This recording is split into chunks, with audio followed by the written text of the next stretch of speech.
It was a long war. It seemed like it would never end.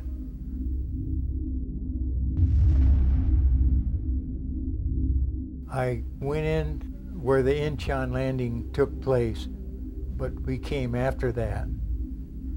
That's when MacArthur went into Korea and cut it in two as far as, occupying the land.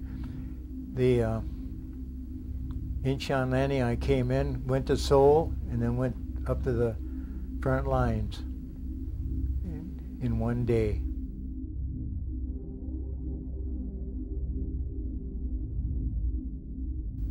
I was the gunner, the guy that pulled the lanyard that fired. You're assigned that job, and I didn't like it because I knew where that round was going, and that always bothered me. How many men were killed, the Chinese were killed, that bothered me to this day. I often wondered about that. I have no way of knowing or finding out. I really didn't want to know. I'd rather not know these things because it's an awful burden to carry the rest of your life. And that bothered me to this day. When I came home from the war, I never told my parents in a letter or anything that I was coming home. And we lived out in a rural area, and I came into town on a bus, and some guy graciously took me home, and they were sitting on the front porch of their house, and he stopped the car, and I got out and thanked him for the ride, and my dad stood up and wondered who that guy was. And then he realized I was coming home because I wanted to surprise my mother, and that was on Mother's Day. And she was, of course, glad to see me.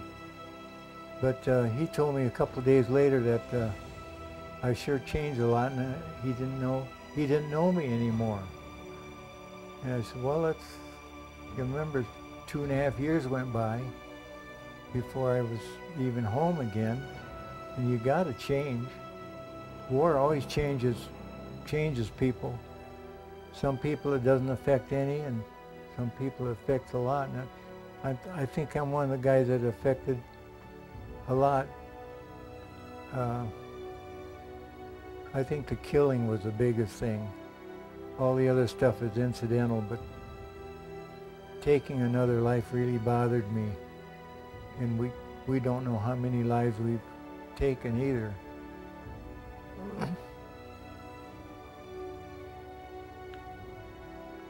I wished I would never gone over there, but I had no choice.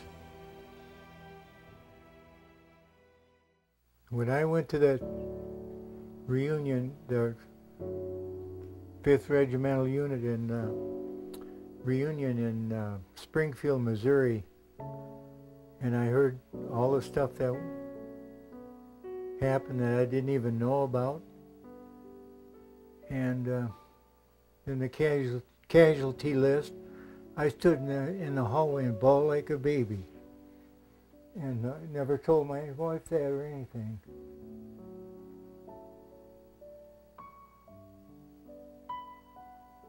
And she said, when I come home, she said, "You've changed." She said the same thing my dad said years before.